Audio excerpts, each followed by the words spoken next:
Olá, pessoal! Estamos começando aqui mais um Servecast, né? Quem fala com você aqui é a Lara. Estou aqui também com a presença do Felipe Lopes. Tudo bem, Felipe Lopes? Tudo bem, graças a Deus. E temos aqui o pastor João, um convidado de honra, né? Que tivemos o prazer, né, de nessa semana ele estar aqui na nossa cidade. E claro que a gente não ia perder a oportunidade de convidá-lo, né, Felipe? Isso. Ele que é missionário, né? É pastor e hoje está como presidente da Kairos, né? Que estabelece ali em São Paulo. É um trabalho que é feito com os missionários. É um prazer tê-lo aqui, pastor. Prazer todo meu, Lara, Felipe, toda essa gente quase boa de Anápolis aí, né? Eu digo quase boa, falta o corpo glorificado para ficar boa, né? 100%, né? 100%. Pastor, eu queria que o senhor iniciasse falando para a gente quem que é o João Henrique. Então, o João, ele é filho de Paraíba com mineiro, né? Nasceu no Rio de Janeiro e ele foi criado no lar evangélico, graças a Deus. E houve uma situação quando era pequeno que marcou muito a vida dela. Foi um incidente de uma injeção que pegou no nervo da perna dele, né? E ele foi criado dentro de uma igreja, Assembleia de Deus do Mutuá, em São Gonçalo. E ele se envolveu muito com a obra missionária. E acabou ouvindo falar do ID, né? E falou, eis-me aqui, e acabou indo para a África, ficar lá pagando os pecados durante 20 anos lá na África, né? Costumo falar, Deus costuma tratar, né? Os que não prestam vão ser missionários, né? Para a gente prestar. Mas eu tenho a alegria de ter casado com minha esposa Rossana e ter tido 3 filhos também que nasceram na África, Esté, Daniel e Samuel. Estou no Antigo Testamento ainda. Pastor, e aí, então foi devido ao que aconteceu com o senhor na infância que veio, então, o famoso apelido Joãozinho Perninha? Isso, eu sou conhecido como Joãozinho Perninha, né? Foi esse injeção que foi aplicada na minha perna, bateu no nervo e acabei que eu não usei bota quando era pequeno e hoje em dia eu tenho essa deficiência para andar. E, na verdade, quando fui ficando jovem, caiu a ficha e eu comecei a ficar um pouco deprimido também por causa dessa situação. Porque o Satanás se aproveitou disso e falou, você nunca vai ser ninguém, você nunca vai andar, você nunca vai namorar, você nunca vai trabalhar. E eu vendo jovens, cada um com a namorada na igreja, Joãozinho, ó.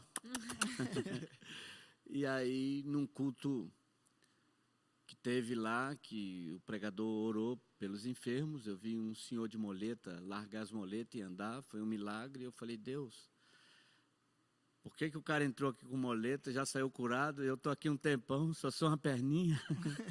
E eu fiz uma oração a Deus, falei, Deus, cura minha perna ou cura minha cabeça, porque o problema está aqui, né?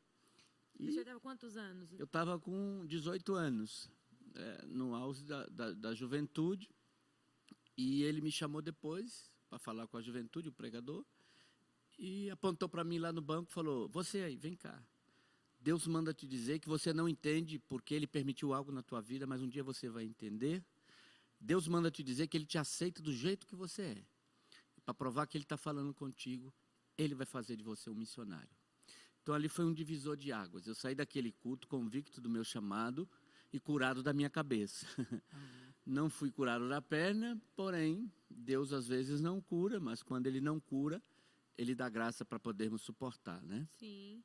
E aí, essa foi a primeira vez, então, que o senhor entendeu que o senhor tinha esse chamado para ser missionário? Foi aos 18 anos, com essa oração? Sim, isso aí foi o start para mim me envolver mais com a obra missionária, partir para cima para fazer curso de teologia, partir para cima para fazer idiomas, estudei inglês, né, durante 5 anos que eu não aprendi nada, fiz espanhol e fui me preparando. O espanhol aprendeu? Aprendi, eu abro um pouquinho, um ratito, né, então, e nós, tudo que Satanás falava que eu não ia ter, Deus foi me dando. Então eu arrumei um trabalho, fui encarregado de uma empresa E o patrão falava, Joãozinho ganha mais não é porque eu tenho pena da perna dele, não. É porque ele é fiel, ele é honesto, ele é cristão e ele merece. Então, eu descobri que depois fui vendedor, né? De encarregado, fui a vendedor.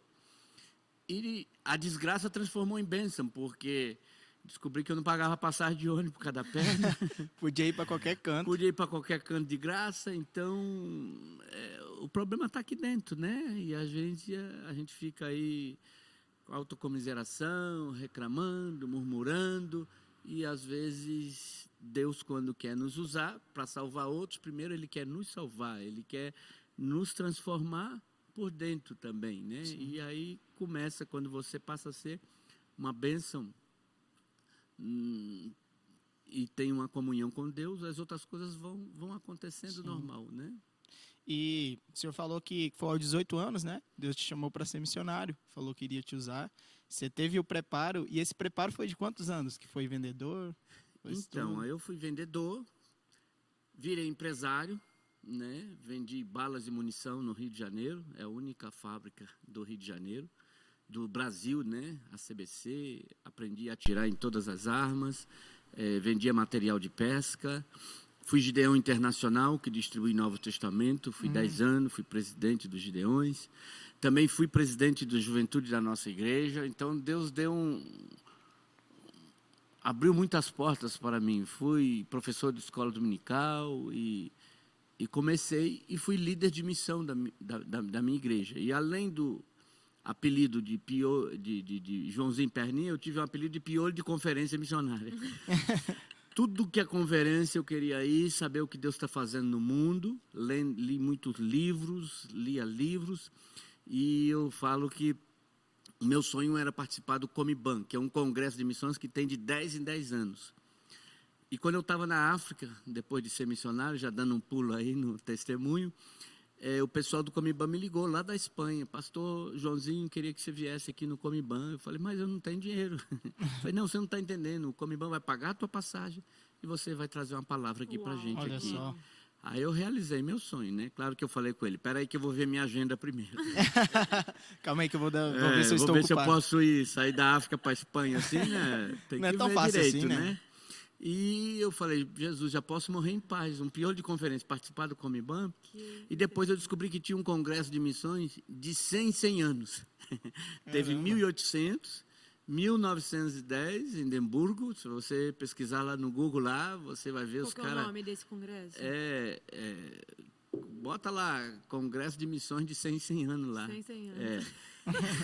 Os caras de terno, os irmãos, né, paletó, questionando se eles enviavam ou não missionários aqui para os continentes sul aqui, Brasil, Índia, África, os países do sul, né? Uns falam vão, outros não, mas graças a Deus romperam a barreira, vieram missionários aqui, e 100 anos depois o foco de missões mudou. Deus trouxe um avivamento para a América Latina, para a Índia, para a África, e os países do norte parece que entraram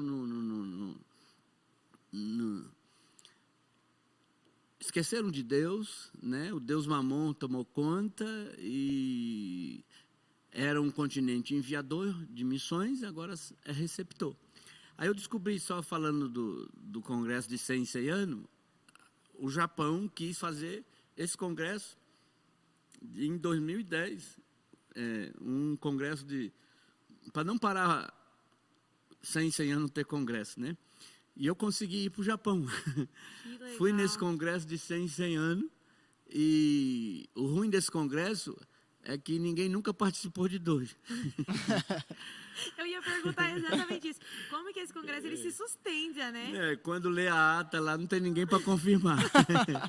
Mas assim, você vê, como eu falei, o foco em 100 anos muda muito. Sim. Países que tinha visão, enviava missionário, perdem, outro que não tinha, muda, o islamismo que era fraco. A cultura dentro desse país vai mudando isso vai afetando a missão infelizmente, também, né? Infelizmente, o eixo, as grandes religiões, o islamismo, por exemplo, onde começou o cristianismo, em Antioquia, onde Deus falou, apartai para mim Paulo e Barnabé, e as 7 cartas de Apocalipse, está na Turquia hoje, né?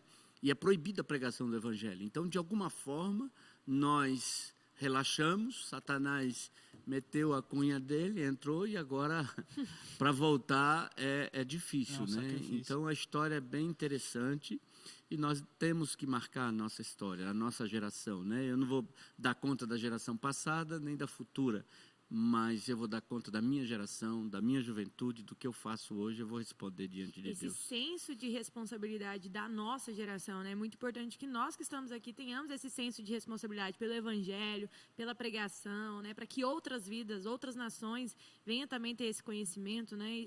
Nós precisamos carregar esse senso de responsabilidade dentro de nós, né?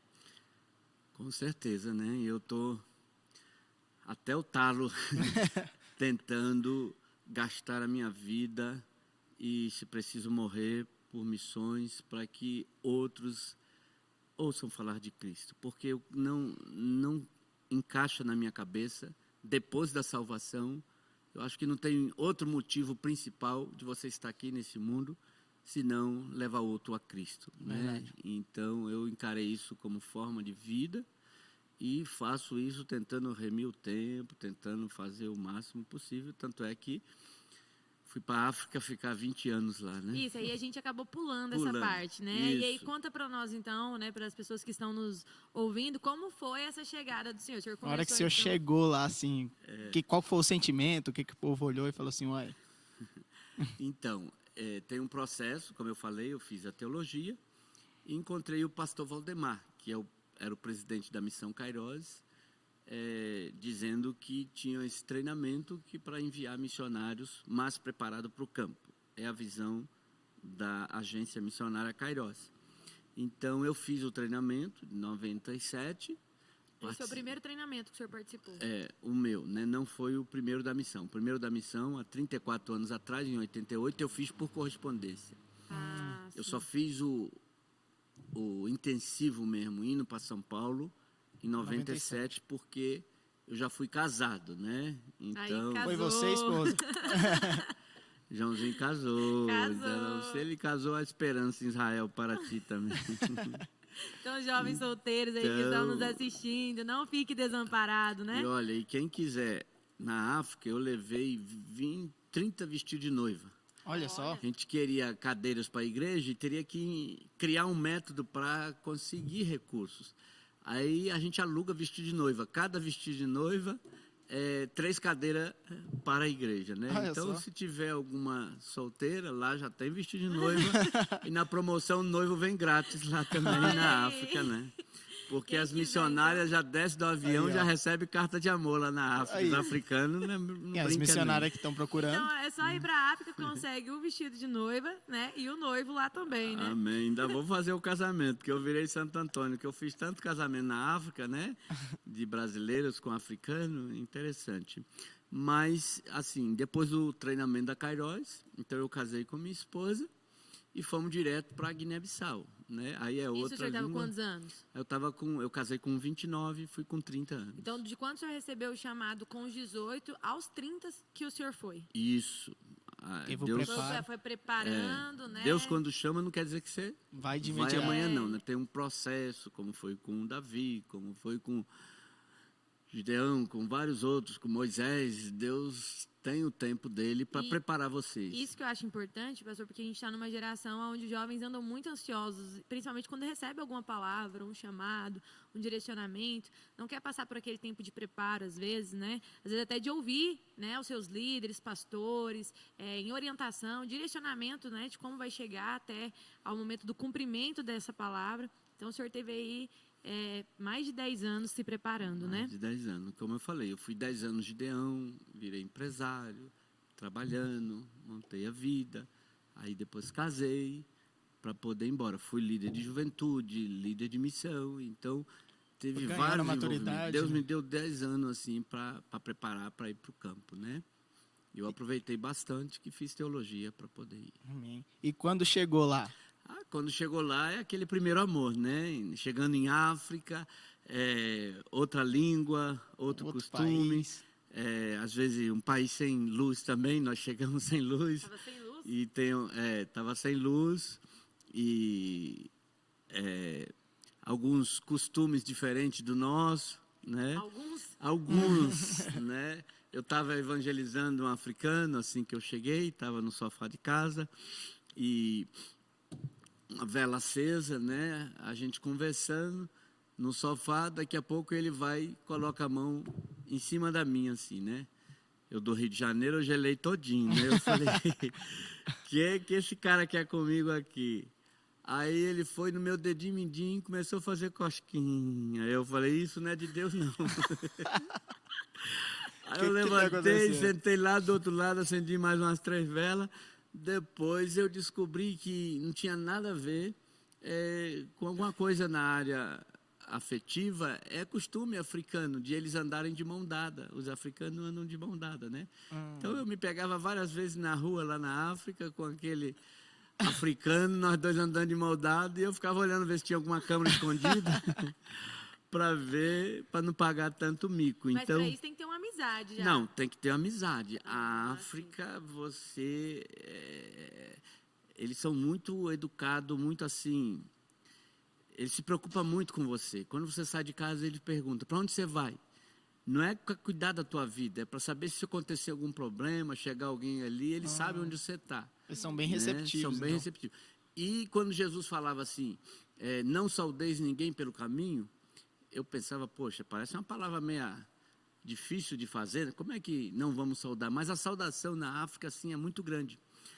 Você, quando encontra um africano de dia, aí fala o bom dia, em crioulo fala, kuma, bom dia, kuma de corpo, e pergunta, como é o seu corpo? Você fala, está bom. Ele pergunta, kuma de bu família, como vai sua família? Você fala, está bom. Ele pergunta, kuma de bu mindé, como é que vai sua mulher? Aí você tem que falar, minha mulher tá boa, cara. Aí, kuma de bu filho, kuma de tarbarde, como é que vai o seu trabalho? E quando ele pergunta tudo aquilo para mim, eu tenho agora que perguntar tudo de volta para ele.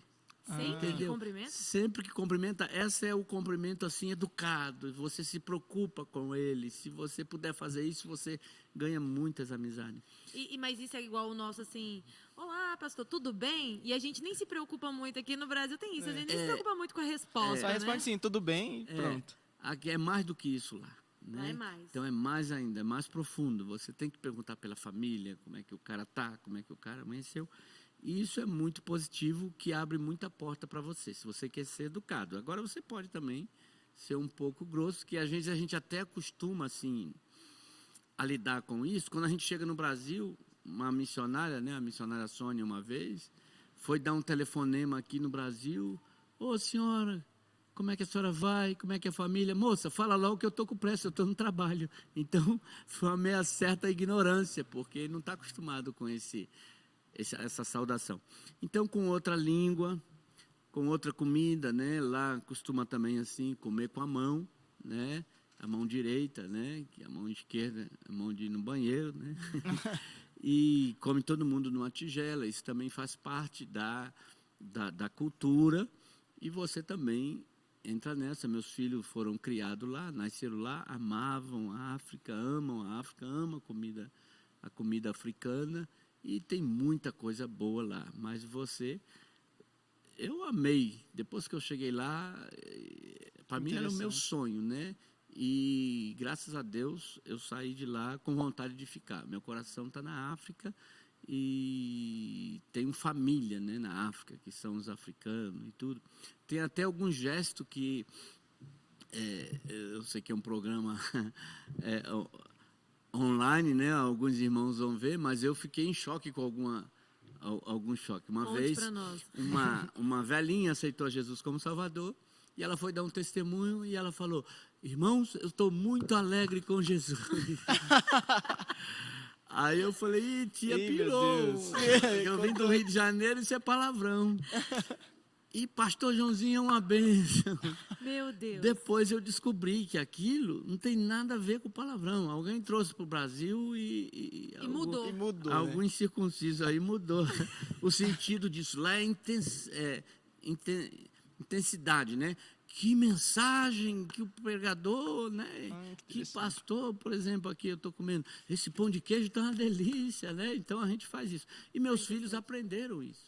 Uma vez veio meu filho pequeno ainda, com 8 anos, Daniel, veio, nossa igreja grande, iluminada, e ele chegou lá no Rio de Janeiro, papai, que igreja grande! Eu falei, Daniel, não faça isso, o pastor vai cortar nosso sustento daqui a pouco, que é palavrão. Então, irmãos, isso é só um pouco de outra cultura que você tem que né? deixar a sua mochila e tem que aprender também. E quanto mais você se aculturar, mais almas você vai ganhar também. E o senhor, pastor? Com eles. O senhor está contando agora de choques culturais que o senhor chegou lá e viu e achou diferente, né? Se assustou pelo significado que tinha no Brasil. E o senhor lá? O senhor levou algum africano, chegou a se assustar com o senhor, porque o senhor fez alguma coisa que pra gente talvez era muito natural, muito normal, e lá talvez tinha um significado diferente? Com certeza. E eles se escandalizaram também, né? Algumas coisas que a gente faz aqui, lá não faz, né? Alguns conceitos que a gente tem, lá não tem. Então, sempre tem esses micos que a gente tem que pagar para vestir o sapato de outra cultura, né? O senhor disse que era seu sonho, então, estar na África. Então, desde que o senhor recebeu esse chamado, o senhor já tinha esse direcionamento da África? Sim, eu sempre quis trabalhar com os pobres, né? Os mais pobres, porque eu estudava muito sobre Janela 1040, que relacionado os mais pobres, os mais necessitados, está relacionado aos menos evangelizados, entendeu? E ainda fazia continua parte, assim? ainda continua. Onde estão os mais pobres dos pobres?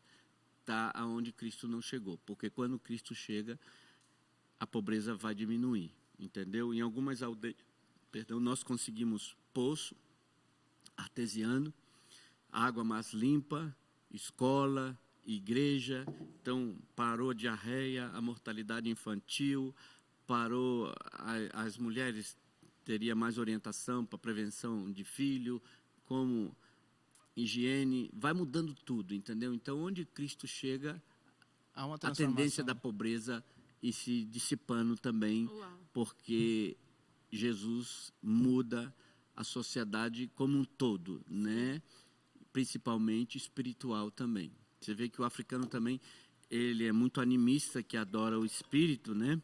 Ele é muito animista e ele tem muito medo de Satanás. Tudo ele tem que fazer cerimônia, né? Para apaziguar a ira do diabo. Então, eles não confiam em Deus e fazem essa cerimônia o tempo todo, né? Faz essa cerimônia e quando alguém nasce, alguém morre, alguém está doente, alguma coisa faz para apaziguar a ira do diabo. Então, à medida que ele vai conhecendo Deus, ele vai perdendo o medo do diabo e a confiança em Deus, entendeu? E quando ele conhece Deus, ele não precisa mais fazer cerimônia, porque sabe que Deus é maior do que o diabo. Na nossa igreja teve um rapaz do grupo de louvor nosso, Ninchu, o nome dele, que a mãe dele falou, Ninchu, você tem que fazer cerimônia, o diabo vai matar a família, e etc. Ele disse, não, eu sou crente, não faço, não faz. A mãe dele foi na cara dele, deu um tapa nele, né? Nossa. Obrigando ele a fazer. Aí, o que você fez, Ninchu? Ah, pastor, eu dei a outra face. Ninchu, e o que ela fez? Não, ela foi embora e me deixou em paz. Aí eu falei, Ninchu, você é doido, cara. Eu falei, mas pastor Joãozinho, foi o senhor que ensinou da outra face? Eu falei, rapaz, funcionou mesmo, né? Então, ele só encarou a mãe, só negou a fazer a cerimônia, porque ele confiava em Deus, entendeu? E muitos que confiam em Deus, num país perseguido, não tem medo da morte, não tem medo de ser expulso de casa. Por isso que, às vezes, trabalhar em alguns países muçulmanos, né, é muito complicado, porque você tem que, às vezes, ajudar uma pessoa que é desprezada pela família e jogada fora. Eu mesmo já peguei um pai entrando na nossa igreja, pegando a filha dele lá e dando tapa. Ela caiu na minha frente, batendo, saiu de barra de soco e nunca mais ela voltou para a igreja, entendeu? Então, para essa menina que queria só estar na escola dominical, eu não sei se ela continuou firme com Jesus, porque não tem essa liberdade, entendeu? Que interessante. Então, o povo africano, eles são um povo intenso, né? Eles são amorosos intensamente e até o próprio evangelho, né? O evangelho chega na vida deles, eles recebem e eles vivem de fato o evangelho. É igual aqueles vídeos, igual como somos cabaneiros, né? A gente já viu alguns vídeos a galera sendo batizada Beijo na pros África. cabaneiros. O pessoal sendo batizado na África, eles saindo dançando naquela alegria. Coisa que a gente não vê muito aqui na... a gente bate uma palma, né, todo mundo, mas eles saem dançando. Não sai. Então, se é um jovem que está se batizando, eu presenciei isso.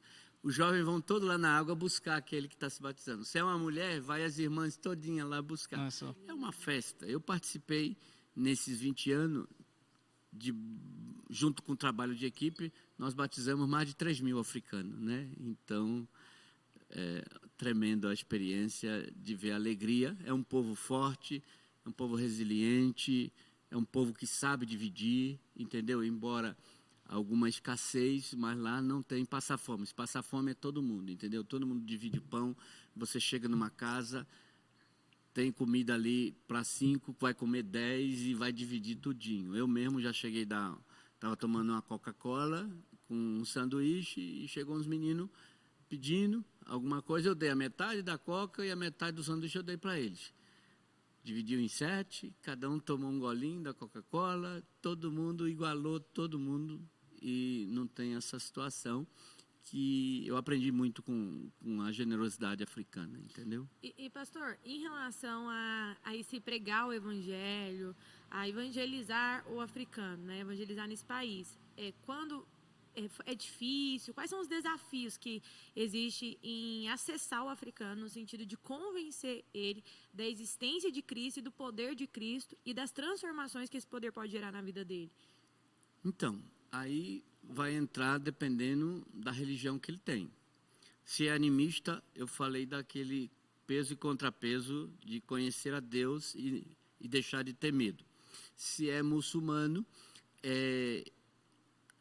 quase 100% dos muçulmanos só se converte com um relacionamento. Geralmente ninguém vai para a igreja e tal, é só através da amizade.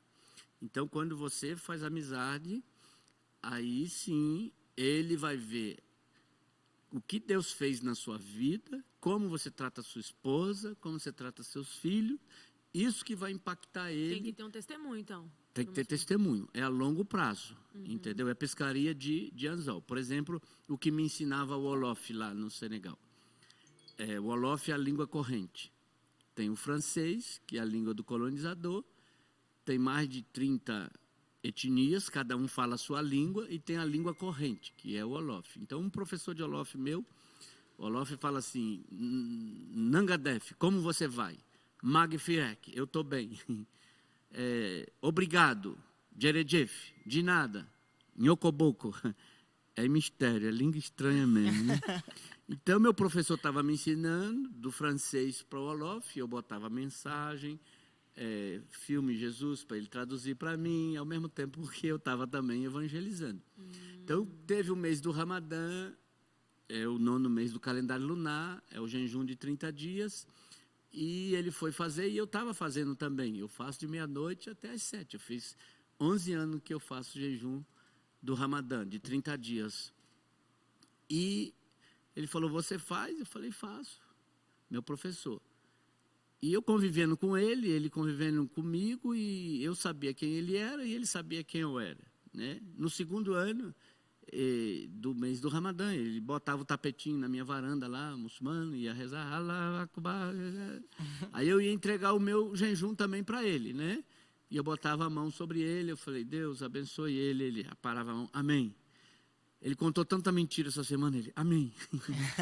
Ele bateu na esposa, ele, amém. E eu fui descascando em cima da oração dele. Depois de 2 anos, ele falou, pastor Joãozinho, eu quero aceitar Jesus como Salvador.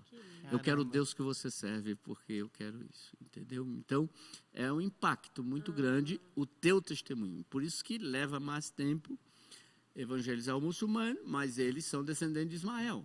Tem a promessa de Abraão, embora foi uma falta de paciência da Sara, de esperar a promessa de Deus, ela quis antecipar o que não era para fazer, ela se meteu, aí entra no veio que a gente estava H. falando agorinha, né? A respeito do que eu perguntei, que idade que o senhor recebeu essa palavra, esse chamado das missões, e o tempo que o senhor levou para chegar nesse lugar. E aí eu vejo muita nossa geração hoje, jovens, agindo por exemplo, como Sara, posso falar de Sara, né? Recebe uma palavra e quer dar aquela ajudinha, né? Não, Deus, deixa eu te dar uma ajudada aqui, que eu sei uma forma que isso aqui pode acontecer, né? Então, a ajudinha da Sara saiu cara, entendeu? Sim. Tem 1,4 bilhões de muçulmanos hoje, que parece que eles se dedicam mais, às vezes, do que nós, porque eles têm coragem até de, os radicais, né, botar um colete e se arrebentar por uma mentira. Sim. Né? E às vezes nós, por uma verdade, não temos coragem de falar: eis-me aqui, Senhor, conte comigo. E a Bíblia diz que quem perder a sua vida, ganhá-la-á. Né? Então, para mim, a melhor coisa que eu fiz na minha vida foi ser missionário. Né? Não me arrependo. E hoje eu estou aí, agora fiquei esses 20 anos na linha de frente, agora estou na retaguarda, jogando essa juventude aí para a linha de frente aí, né? E o senhor falou isso, né? Que quando foi para o senhor sair da África, o senhor não estava com o coração, então, nessa decisão de sair. Como que foi fundar esse tempo? A saída foi assim, porque eu estava precisando da minha esposa, já estava assim, precisando de uma lanternagem, batendo biela. Nós passamos por uma guerra civil, bombas caindo, uma coisa assim. Depois, se quiser, eu posso até contar alguma coisa. Sim. E meus filhos também não queriam vir, eles nasceram lá, os amigos dele estavam lá, e tem até a situação de filho de missionário, que eles são crianças da terceira cultura, dentro da nossa casa, a nossa língua, a nossa comida, a nossa cultura. Sai da porta para fora, outra língua, outra comida, outra cultura, e muitos ficam perdidos, acham que não é nem de um nem de outro, eles estão em cima do muro, mas temos que botar na cabeça deles que eles são duas ao mesmo tempo, são mais do que qualquer um. Então, eu saí para poder, o mais novo, dar escola para ele, para os meus filhos também, que ele poderia ficar um pouco prejudicado. Eu falei: quando o mais novo fizer 18, eu vou voltar, talvez com a minha esposa, para dar mais meia hora, né? Então, eu vim para ajudar a missão aqui em São Paulo, e para os meus filhos, amanhã ou depois vão falar: papai aconteceu e arrebentou a gente, né? Então, eu não queria que meus filhos tivessem raiva do pai, ou de missões, ou de Deus, por causa de algumas decisões que a gente tem que tomar. Então, eu acabei vindo e acabei assumindo a presidência da Missão Kairós, e agora a gente está levando os jovens para o campo missionário e apoiando quem Deus está começando a chamar agora e fazer. E quando o senhor veio, então, o senhor não sabia que o senhor ia assumir essa presidência? De jeito nenhum. Talvez o mais improvável era eu assumir a presidência da Kairós, né? A Kairós foi fundada pelo pastor Valdemar e alguns pastores. Ela foi em 88, tem 34 anos. Todo ano tem tendo um treinamento para os missionários demorarem mais tempo no campo, e já formou 700 missionários, sendo que hoje nós temos 170 missionários em 23 países. A Missão Kairós, ela recruta, ela treina, ela ajuda a igreja a enviar e faz o pastoreio de campo. E ela é interdenominacional, por causa de 1%, nós não jogamos 99% fora. Né? Eu tenho a minha denominação, meus princípios, mas não impede de eu trabalhar com outra denominação, porque se alguém está morrendo afogado, é como jogar uma boia. A pessoa não vai escolher morrendo afogado, eu quero uma boia laranja, uma vermelha. Ela quer se salvar, e a boia de salvação é Cristo, e a Missão Kairós trabalha em países com menos de 5%. Né? E desse tempo que o senhor chegou para o senhor assumir essa presidência, foi quanto tempo? Assim, o senhor teve tempo de se preparar também? Passou por um processo assim como foi antes? O processo foi da vida toda. Eu não sabia, mas Deus já estava me amassando, já estava preparando. Quando a gente passa por uma situação difícil, a gente não tem que perguntar o porquê, às vezes é para quê, né? Então, quando Davi foi rei de Israel, ou ele matou Golias, ele já tinha experiência de ter matado o urso, ter matado o leão. Então, Deus prepara lá, como ele tem um alvo lá na frente com você, entendeu? Então, eu já sabia, hoje eu sei que Deus estava me preparando, e embora sei das minhas limitações, mas aprove a Deus a botar essa responsabilidade. Alguns me elogiam alguma coisa, eu lembro logo da história do mosquitinho. Sabe a história do mosquitinho? Não, não sei não. O mosquitinho começou a voar e o pai dele, a mãe dele chegou: filhinho, mamãe quer te dar um conselho. Eu falei: que foi, mamãe? Você está voando, conhecendo o mundo. Cuidado com os aplausos, filhinho. Por quê, mamãe? Foi assim que mataram teu pai. Então, a gente sabe que é Deus que tem que levar os aplausos, né? Sim. Então, a gente está servindo aí. E a Kairos, nós assumimos e também estamos dando continuidade ao que o pastor Valdemar fez, e também tem um projeto de Acampe Kairos. 2 vezes por ano, em janeiro, e agora, depois do treinamento de julho, que é dia 39, a formatura, em agosto, 19, 20 e 21. Sexta, sábado, domingo. Vem jovens do Brasil todo para lá, para São Paulo. Tem só 180 dormitório, então até no máximo 180. Já temos lá quase já lotado. Cabe um só em cada dormitório? Não. Dormitório, que eu digo, a capacidade de caber jovens sim, para sim. fazer esse evento na área do treinamento da Kairos. Lá se faz underground também, é uma área muito grande, e vai ter esse ano a primeira cabana lá em São Paulo, vai ser lá na Kairos. Legal, Né? não sabia. Então nós temos esses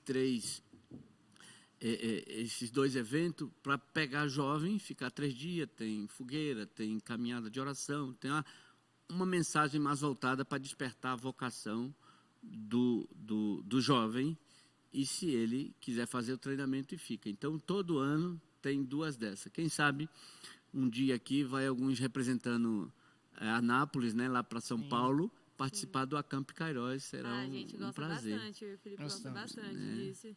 Sente que Deus desperta muito a gente a partir disso, e principalmente nosso chamado, né? Pastor, mas para o pessoal que está em casa, e principalmente que talvez não entendeu ainda o que é a Kairos, né? Como que pode ir para Kairos, quanto tempo dura ali, explica um pouquinho para a gente mais detalhado, né? Para quem ainda não entendeu sobre a Kairos. Então, a Kairos é uma agência missionária. Como eu falei, ela recruta, treina, ajuda a igreja a enviar um missionário. Aqui de Anápolis tem vários que fizeram a Kairos, né? E ainda tem o Igor, que está lá também fazendo a Kairos esse ano. E o Francisco, que acabou de apresentar aqui domingo, ele vai para a Tanzânia, a família, né? Tem o Davi, o Aldos, trabalhou também com a gente. E outros que vão aparecer. Então, são 5 meses de treinamento lá em São Paulo. Acordar às 6 da manhã, aquele preparo todo, devocional, muita missiologia, e tem um psicólogo que vê se o cabra tem um parafuso solto, pecado escondido, alguma coisa, e vê o caráter. Às vezes nem o pastor conhece lá, então a gente morando 5 meses na mesma casa, aflora muita coisa. Então, de propósito para isso ser amenizado lá na linha de frente, que então, é pior. Então, não é só fazendo o treinamento que a pessoa vai, não. Ela também é avaliada se ela vai ter a capacidade para enfrentar. Ela vai aliada. Muitos são, não vai.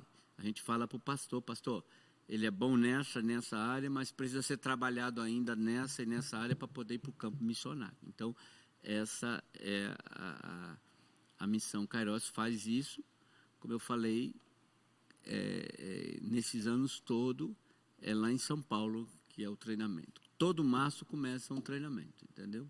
Então, quem quiser, quem tiver interesse, ficar atento até março, que é o tempo para ele... Para ano que vem já tem uns 15 inscritos. Esse ano, a formatura é dia 30 agora, de julho, temos 37 candidatos. Então, eu estou entrevistando cada um dos 37, para qual país vai, se o sustento está completo, como que vai fazer, as igrejas, pastores. Então, todo ano tem uma turma nova, e quem quiser pode se inscrever. Já tem uns 15 mais ou menos pré-inscritos para o treinamento do ano que vem, começa em março, geralmente depois do carnaval. E para isso, então, a pessoa tem que ter autorização do pastor? Tem que ter carta do pastor. Não enviamos nenhum candidato, não fazemos treinamento sem que esteja um pastor responsável, né? E a pessoa pode se inscrever lá no site mesmo da Kairos, né? A Kairos é missãokairos.org.br. Lá está a inscrição para o treinamento. O custo é R$ 1.500 por pessoa por mês. Aí a igreja, pastor, assinando, pode contribuir, então, com esse sustento aí dos Isso, missionários. a igreja responsável, ou até se a igreja não tiver todo o recurso, o próprio missionário pode fazer parceria com outras igrejas, mas tem que ter o pastor que é pastor daquele missionário, que é responsável por ele. Ninguém pode fazer se não tiver uma igreja por trás se responsabilizando espiritualmente. Financeiramente, ele pode correr atrás de várias formas. E tem uma estimativa de quantos missionários faz o envio por ano? Uma coisa? Então, eu creio que desses 37 desse ano, deve ir aí uns 20. Já é lucro, cara, já é lucro, entendeu? E os outros ainda vai correr atrás de sustento, vai correr atrás de parceria, vai correr atrás da hora certa, da oportunidade certa, né? Eu aprendi que oportunidade vem de porto, né? Que essa palavra veio derivada dos navios que iam ancorar no porto. Então tinha que esperar a maré ficar na altura certa para ele encostar e a pessoa sair ou entrar no navio. Então é oportunidade. Então tem que esperar a oportunidade e vazar na oportunidade certa, porque se perder o porto, o navio parte e você não entra, né? Pastor, e uma dúvida que eu tenho é: todo mundo tem um chamado para ser missionário? O senhor acredita? Qual que é o senhor nesse lugar, o senhor com toda a experiência, né? E qual foi o aprendizado que o senhor teve a respeito disso? Qualquer pessoa que quiser ser um missionário, ele pode ser um missionário?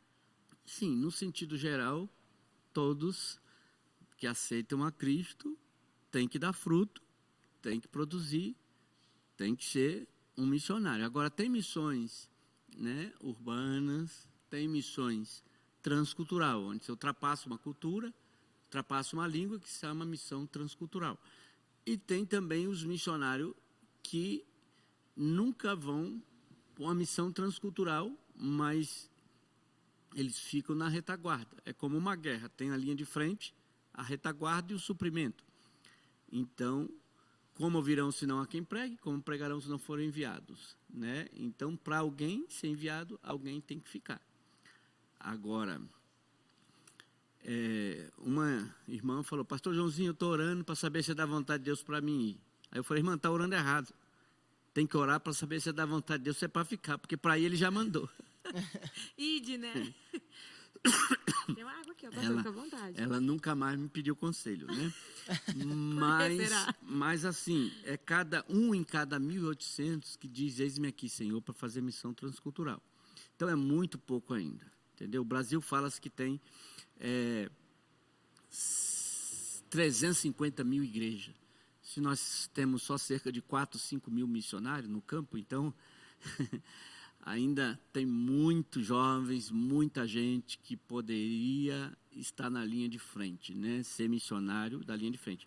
Agora, ser missionário e ter essa consciência de missões, aonde eu estiver, eu vou dar fruto. Se eu não posso ir, eu tenho que enviar alguém no meu lugar, né? É essa a proposta, e ficar segurando a corda, ou na oração, não, nos dois, né? Na oração e também na contribuição. Na verdade, eu tenho que fazer 3. Eu tenho que ir, eu tenho que orar, eu tenho que contribuir. Sim. E não atrapalhar, né? Principalmente. E não atrapalhar. Então, eu acho que se a igreja pega essa maturidade, esse equilíbrio, né, de olhar lá para a linha de frente, para os grandes cardumes, como também se olha por aqui. Então, tem muitas denominações que ficam só aqui, infelizmente, esquece dos povos não alcançados. E a ordem de Cristo foi ide, a última palavra dele foi ide. A primeira que ele vai perguntar a gente vai ser: foste?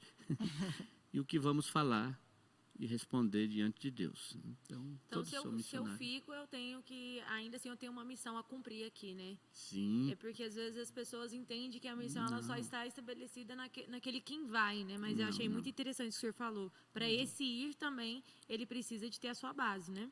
Eu creio que a Bíblia diz: todos aqueles que estão na frente da guerra, como aqueles que levam a carga, receberão o mesmo galardão. Agora, se quem está lá na frente renuncia, paga um preço, quem está na retaguarda também tem que arregaçar as mangas e procurar maneira de sustentar os missionários. Então, tem várias maneiras de levantar recursos para missões e é uma benção. Eu tenho uma irmã que faz buffet missionário, entendeu? E ela ajuda muito missões.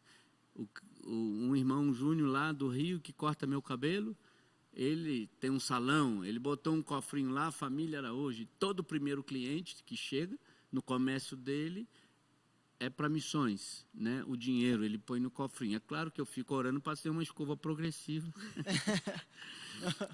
E tenho várias estratégias hoje de levantar recursos para fazer missões, até do café que eu falei a vocês aí também, né? Eu queria até entrar nisso, foi o que você falou, né? O Felipe, ele viu aí um espírito... Tem um espírito empreendedor aí por Sim. trás, né? Como eu era profissional liberal, eu sou empreendedor. Então, eu tento ver recursos em tudo. A gente vende livro, aluga roupa típica. Eu vi Globinho na 25 de março, lá em São Paulo. Eu falei, poxa, o Globinho, o Mapa Mundi, eu vou levar para vender nas igrejas. Vendi mais de 3 mil Globinhos em 3 dias. Eu falo de missões, eu mando o pessoal, põe um Globinho em cima do seu celular antes de dormir. Só acorda, só atende as redes sociais, só vê o Facebook, só fala com as pessoas, antes você fala com Deus. Pega o Globinho, busca um país, ora. E como eu falei, quem ora muito acaba sendo resposta da própria oração. Se você ora para obreiro, Deus vai levar você. Se você ora para Deus mandar dinheiro, Deus vai pegar o dinheiro no seu bolso, né? Então, Deus trabalha assim, você mesmo é a resposta de oração. Então, tudo começa para mim em missões é através da oração, né? Então, até isso, né? Até como o senhor foi trabalhar, foi usado para o seu chamado, né? Deus te deu primeiro a experiência, aprender a ser um empreendedor, e aí, a partir disso, o senhor usou essa ferramenta que o senhor aprendeu dentro das missões, e continua usando até hoje, Continuo usando até hoje, até, como eu falei, eu preguei lá na igreja e o pastor decidiu fazer um desafio, foi um engenheiro agrônomo com a família, e como que ele ia ter 8 mil reais para sustentar? Ele resolveu pegar café e falar para os irmãos da igreja, olha, compra açúcar, farinha no mercado e compra café aqui na igreja. Então, eles estão vendendo 1.200 quilos de café. Está entrando mais do que o dinheiro que o missionário precisa. Então, Deus tirou alguém com chamado e tirou dinheiro de onde não tinha. E eu peguei a ideia do pastor e estou vendendo café no Rio de Janeiro e São Paulo. Em 3 anos eu joguei 15 toneladas de café para as igrejas enviar missionário. Então a gente tem que ter criatividade. Tem muitos missionários com a mala pronta, esperando $100, esperando um complemento de sustento. E nesse mundo temos que ter a criatividade, às vezes não só esperar da igreja, mas se ser um empreendedor. Deus usa o empreendedor. Você vê essa caixa d'água escrito Forte Leve em cima das casas? O dono é o pastor Antônio Torres. Ele me visitou lá na África. Ele é um empresário, começou do zero. Hoje, ele dá quase 90% do lucro dele para missões. Caramba. Ele atua no Nordeste, pegando casais e cavando poço, botando caixa d'água. No dia da inauguração, ele inaugura uma igreja. Então, ele dá uma ajuda para a igreja sustentar o missionário da igreja. Então, ele dá um salário mínimo para o marido, para a esposa, dá um carro, gasolina e aluguel pago, né? Eu falei, pastor Antônio, deixa que eu vou para o Nordeste. Então, é um cara que comprou 2 vans, que dá consulta médica, comprou um avião que sai do Espírito Santo e vai para o Nordeste, leva médico, consulta e volta. Então, uma pessoa só pode fazer uma revolução na mão de Deus. Agora, Deus, ele tem um coração aberto, botou a profissão dele à disposição de Deus, Deus ampliou e ele está investindo em missões. Eu creio que muitos que estão nos ouvindo agora, eu creio que Deus pode levantar empresários, pode levantar pessoas que, a Bíblia diz, onde tiver o vosso tesouro, lá está o vosso coração. Então, nós temos que saber, não é o quanto eu vou dar para missões do meu dinheiro. Pessoal, passando aqui rapidamente para avisar vocês que teve um corte no vídeo aí, mas foi devido a uma queda de energia. Mas já estamos voltando aí com tudo ok. Continue assistindo o vídeo. Estávamos falando como investir na obra missionária. Sim. Às vezes a pessoa fica acumulando muitas coisas aqui. Um dos maiores problemas, obstáculo da obra missionária, é o evangelho da prosperidade, né? De receber, ter, ajuntar e tudo que Deus condena, assim. Claro, tem que ter o equilíbrio. Eu não vou deixar minha família, meus filhos, eu vou dar o melhor, mas também eu tenho que ser equilibrado para ver como que eu posso investir no reino de Deus. E quando Deus fala, quando você ajuda a fazer missões, você não está abençoando o missionário. Deus quer abençoar você. Deus estava olhando o profeta Elias, mas ele queria ajudar a viúva. Entendeu? Por que Deus mandou Elias para a casa do maior empresário em Serepta? Porque Deus queria multiplicar a farinha da casa dela. Ela ia pegar uns gravetos, fazer um pão, morrer com o filho. E Deus fala, sustenta meu missionário. Então, que Deus é esse? Deus estava olhando para ela, entendeu? Então, quem ajuda missões tem a real prosperidade, na minha opinião, entendeu? Sim. Porque uma igreja, para enviar missionário, ela tem que ter membro. O membro tem que ter recurso, o membro tem que ter dinheiro para investir. Então, Deus começa o avivamento aqui dentro da igreja local.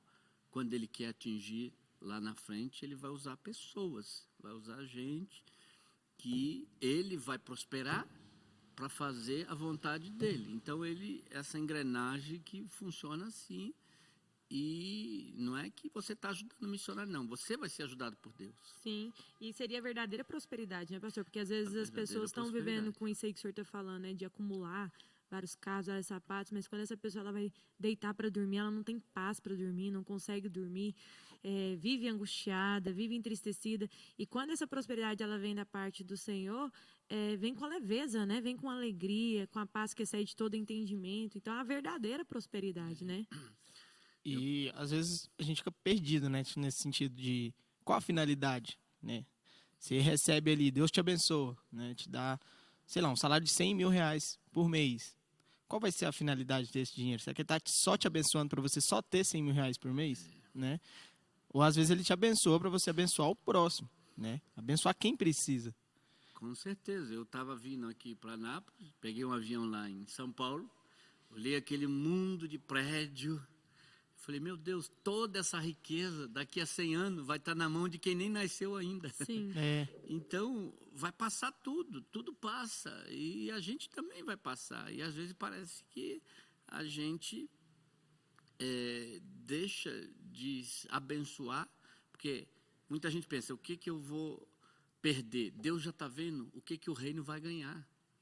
Nós ganhamos agora um poço da Ministério Vila Nova lá, de Goiânia, né?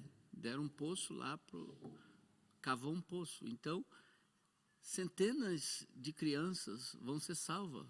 Uma água potável, uma coisa, entendeu? Simples ajuda. Simples ajuda pode mudar muita coisa. E um gesto desse vai fazer Cristo sendo conhecido, entendeu?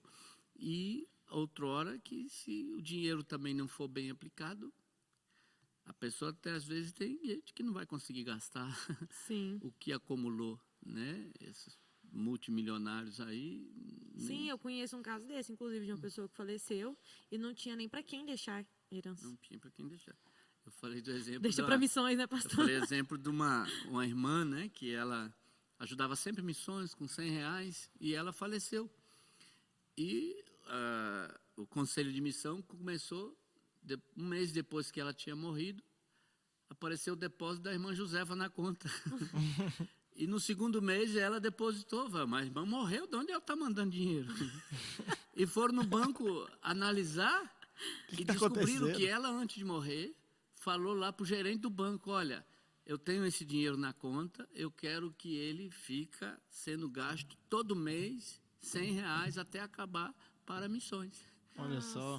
Mesmo depois de morta, estava contribuindo. Olha que interessante. Então a gente já vai aprendendo muito a lidar. E como falou-se aí dessa pós-pandemia aí, que balançou o mundo todo, eu também quase morri. E realmente, quem sai dessa, se Deus levou, né, permitiu que 600 mil no Brasil fosse embora, por que você que está me ouvindo tá aqui ainda? Por que você não foi também? Porque Deus tem um plano na sua vida, tem um Sim. plano na minha vida, e devemos remir o tempo e aproveitar, principalmente a juventude. É uma juventude só que vamos ter. Sim. Passou, já era. Você pode fazer 1001 coisas. Você tem força, você tem saúde, você tem gás. Se dedique, estude, se forme, use sua profissão para impactar o mundo. Se você não pode fazer muito, mas vai fazer alguma coisa. Eu mesmo, com a minha debilidade, estou aí, sem querer, estou rodando o mundo todo agora e fazendo a obra de Deus. Então, Está presente em 23 países. qualquer um que está me ouvindo é melhor do que eu. Se Deus usou a mim, está usando, imagina você, o que Deus vai fazer com você. E é muito interessante, pastor, a criatividade que Deus tem colocado, né, no Senhor, na sua vida. Quando a gente se disponibiliza, Deus nos dá também as ferramentas, né, pastor? Achei muito interessante ouvir o senhor e entender como Deus tem te usado. Pastor, para a gente finalizar, né? Você falou uma coisa, pode falar. Eu ia falar assim, entendeu? Que é interessante, né? A gente vê o processo que o senhor falou. Primeiro fui empresário, primeiro fui estudar teologia, né? Aqueles 10, 11 anos que o senhor passou antes do envio, Deus preparou totalmente, né? Olha, isso aqui é teologia, esse aqui sou eu, né? Ele se apresentando para você. Esse é um empreendimento, como Esse você é um pode ganhar empreendimento, dinheiro. esse aqui é uma forma de ganhar dinheiro, se vende dessa forma, né? Se administra dessa forma. E hoje a gente pode ver o tanto que isso foi uma ferramenta que Deus colocou na sua mão, né? E para nós que estamos vivendo esse momento agora, nós jovens, às vezes não entendemos, né? O que estamos passando por agora. Por que a gente está passando por isso? Por que está uma situação tão difícil assim? Ah, por que eu não entendo o meu chamado, né?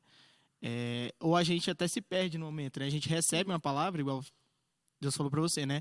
Que iria te usar como missionário. Muitos jovens recebem essa palavra. Você vai ser missionário, te levar para vários lugares no mundo, né? E quando recebe essa mensagem, eles ficam parados, né? Esperando que aconteça. E não é assim, né? A gente recebe a palavra, a gente primeiro abre o coração e deixa Deus trabalhar, né? Deus vai trabalhando, Deus vai firmando os pés, Deus vai mostrando o caminho, Deus vai dando maturidade para a gente chegar aonde Ele quer que a gente chegue, né? E eu acho que é interessante também, pastor, a maior lição assim que eu vejo do que o senhor conta pra gente também, eu acho que quem está em casa também tem que tirar essa essência, porque o jovem ele tem muitos conflitos na mente. Principalmente o jovem da nossa geração. A gente nunca se ouviu falar tanto em ansiedade, depressão, né? Eu, como psicóloga, principalmente, acabo vendo isso dentro das escolas. Eu sou psicóloga clínica e escolar, então estou dentro das escolas, vejo jovens passando por isso. E muitos jovens têm se permitido ser paralisados por esse adoecimento de mente. E o senhor, né, com 18 anos, talvez nem se falava tanto de ansiedade e depressão como se fala hoje em dia, porque alguns anos atrás nem tinha, né, esses termos assim tão popularizados como tem hoje.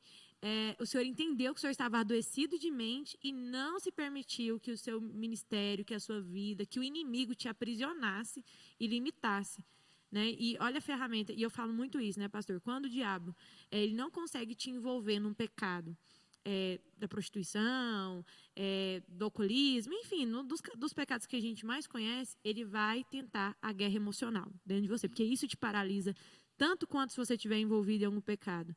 E olha quantas vidas teriam sido, talvez, perdidas nesse caminho se o Senhor tivesse sido aprisionado por isso, né? Porque através da vida do Senhor, quantas pessoas conheceram a Cristo, quantas pessoas foram evangelizadas.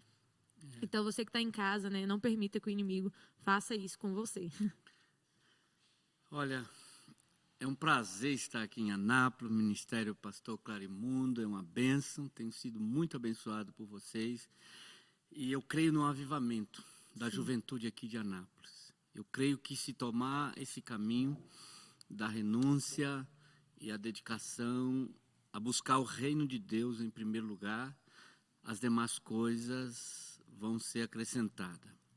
Eu vi a história de um professor que levou vários alunos na Inglaterra para visitar a casa de John Wesley.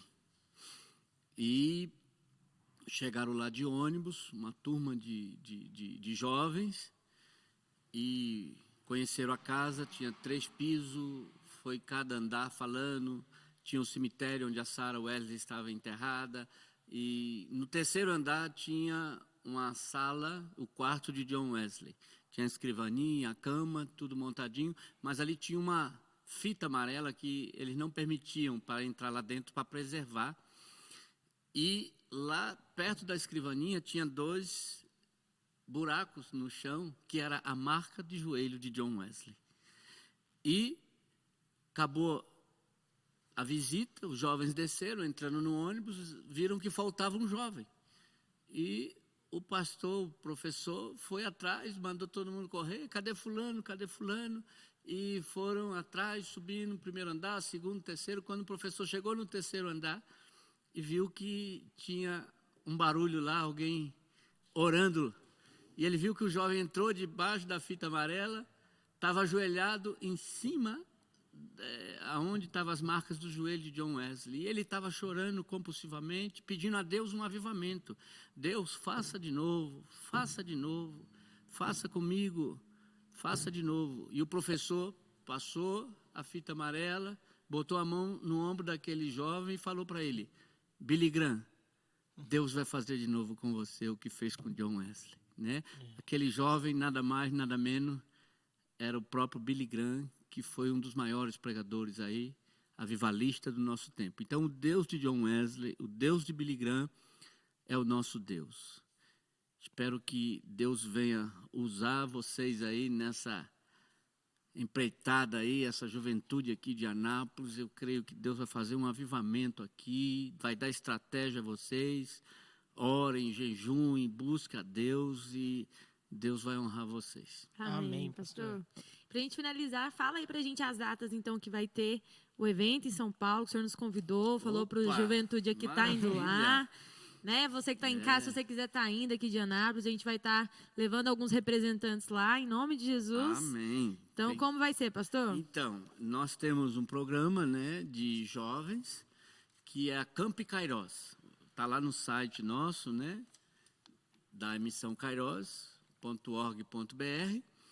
E é 3 dias, sexta, sábado e domingo, aonde vai ter muito testemunho de missionário. Eu vou estar lá. E palavras para jovem, despertar a vocação missionária, para quem tiver o chamado, né, mais tarde, quem sabe, a gente engana os jovens para ele ir para a África, para ele ir para o campo missionário, né? Me enganaram, eu quero enganar os jovens também. Então, todo ano deve ter 2 eventos desses. Por exemplo, agora de julho, só do Rio vai 2 ônibus, né? Vem gente de Maranhão, vem gente de todo o Brasil, vem jovens. A capacidade é 180 jovens, então, se chegar a 180, a gente para. E ano que vem, se Deus quiser, a gente, em janeiro, sempre vai ter isso. Então, quem sabe a gente mantém um contato aí com a juventude. Se tiver algum jovem pecando aí, manda para lá. Manda para lá para a gente tratar, e Jesus vai tratar e vai abençoar. Tá bom? Amém. Pastor, aí para fazer a inscrição, então, é lá naquele site que o senhor falou? Qual Lá que é o no site? Vamos lembrar? www.missãokairos.org.br. Tanto o site para fazer o treinamento, para ir para o campo, para a linha de frente, como para fazer a Camp Kairos. E também, quem quiser contribuir com a missão, lá também pode fazer. E conte com a gente aí. E no Spotify também o pastor passou para a gente. Tá? Nós temos o boletim da Kairos, que sai todo mês de um desses 23 países. Sai em 3 línguas, português, espanhol e inglês. Já que você não tem tempo para ler o boletim, jovem, está na faculdade, correndo demais, pega o fone de ouvido, põe aí, pega o seu celular, põe lá no Spotify, Missão Kairos. Você vai ler o boletim de várias nações, até em inglês. Se você está estudando inglês, lê inglês. Se é espanhol, é espanhol. Faça igual a mim, estude. Para Deus te pegar também. Para Deus te pegar também. Amém. Pastor, temos que só agradecer, foi uma honra para a gente, né? O senhor falou de uma promessa que o senhor viu que se cumpriu, e hoje eu vejo que cumpre uma promessa na minha vida, né? Não só hoje, como tem cumprido congregando aqui com o pastor Zé e tantos homens grandes, né? Deus falava para mim quando criança que eu ia sentar com grandes homens, né? Então, assim, eu vejo que Deus está se cumprindo isso, que é uma honra estar com um homem, né, com o testemunho do Senhor, com a história do Senhor. Né? Muito bom ter o Senhor aqui com a gente, sem palavras para agradecer, e conte com o nosso apoio, com as nossas orações. Como eu falei, eu sou psicóloga, me coloco à disposição, né, da Kairos, o que o Senhor precisar, né? Somos pequenos, jovens, humildes, mas conte com a gente. Tá bom, eu preciso de vocês dois. Amém. Lá na Ásia, entendeu? Vamos. Na Tailândia, Oh, para ir ano que vem lá, se Deus Olha quiser. só. Mas, brincadeira à parte, que Deus use a sua profissão e a gente vai Amém. precisar de você, sim, porque tem que cuidar dos soldados feridos também, né? sim. É isso. Pastor, muito obrigado pela Amém. presença. Foi ótimo, foi abençoador, sabe? Pra gente que tá ouvindo, isso é grandioso. E é uma honra ter o senhor aqui com a gente, né? Eu lembro da pregação que o senhor trouxe na cabana, não vou lembrar exato o ano, não sei se foi 2017, 2018, mas eu lembro que o senhor fez a pregação lá.